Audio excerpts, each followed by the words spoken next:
नहीं मनीष भाई, मैं ये पूछना चाह रहा था कि सारा भोजपुरिया समाज एक तरफ, मनोज तिवारी से लेके, निरहुआ से लेके, मनीष कश्यप से लेके, पवन सिंह को आप लोग काहे अलग कर दिए भाई? उन्हें दलीय घूम रहे हैं, को अलग नहीं किया, समझाते नहीं आप लोग? वो अपना बुद्धि विवेक से काम कर रहे हैं और वो अलग नहीं है, वो हम लोगों का अभिन्न अंग ही बनेंगे। और अब वो चुनाव लड़ रहे हैं, चुनाव के मुद्दे पे मैं कुछ नहीं कहना चाहता हूं, लेकिन वो हम लोगों के अभिन्न अंग थे, हैं और रहेंगे। लेकिन मैं उनका नहीं, मनोज तिवारी जी ने कहा कि राष्ट्रवादी आदमी है, उनका चुनावी निर्णय है, उन्होंने लिया है, वो उनके लोगों के द्वारा कहने पे, उनकी माँ के कहने पे, अब वो उनका निर्णय मैं गलत नहीं कह सकता। नहीं, आदमी कैसे हैं? क्योंकि मनोज तिवारी जी कह रहे थे कि बहुत राष्ट्रवादी आदमी हैं। आदमी अच्छे हैं, अच्छा गाना गाते हैं, आदमी अच्छे हैं, और जब मिलते हैं तो अच्छे ढंग से बात भी करते हैं। तो बस इतना ही कहूंगा, इससे ज्यादा मैं नहीं कह सकता कुछ। आप लोग से मिलकर समझाइएगा कि नहीं, कभी ऐसी तरह का कभी नौबत आए तो? क्यों समझाएंगे आप बताइए? वो उनके पास बुद्धि विवेक है, वो अपने बुद्धि विवेक से अपना काम कर रहे हैं, तो समझाने की क्या जरूरत है ये बताइए। और मैं उतना बड़ा नहीं हूं कि मैं जाके जो है उनको समझाऊं। जो लोग हैं उस लेवल पे वो लोग समझाने का प्रयास करेंगे उनको, ये चीजें हैं। और बाकी अब उनकी ठीक है, उस पर मैं कुछ ज्यादा नहीं कहना चाहता हूँ।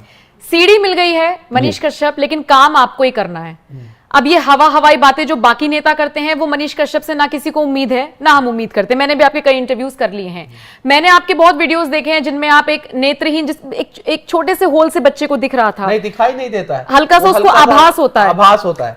आपने सबके सामने कहा कि मैं उसका कोशिश करूंगा कि उसकी इलाज हो सके, डॉक्टर से संपर्क करवाया। मैं डॉक्टर से बातचीत कर रहा हूँ, चुनाव बाद जो है उसका इलाज करवाऊंगा। हाँ। और मैं एक बूढ़ी माता को कहा था कि घर बनवाऊंगा, रिजल्ट चाहे कुछ भी हो, मैं आपका घर बनवाऊंगा।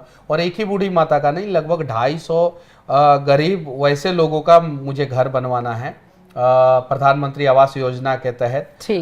जिन लोगों को घर पहले मिल जाना चाहिए लेकिन अभी तक नहीं मिला है, किसी कारणवश, या तो उनके माता नहीं है, या पिता नहीं है, या बेसहारा है, या जमीन थोड़ा सा है और कमाने का कोई जरिया नहीं, तो ऐसे 250 लोगों का मकान जो है 5 साल के अंदर जो है मुझे किसी भी हाल में बनवाना है। और नेत्रहीन बच्चा का इलाज भी कराना है। और पहले जो है जैसे IGIMS, एम्स, PMCH और दिल्ली एम्स में हम लोग इलाज करवाने के लिए जो हम लोग किसी के पास फोन करते थे, अब जो है हम लोगों का उस प्रकार का पहुंच हो जाएगा कि अगर कोई इमरजेंसी में हो तो उसका व्यवस्था कर सके।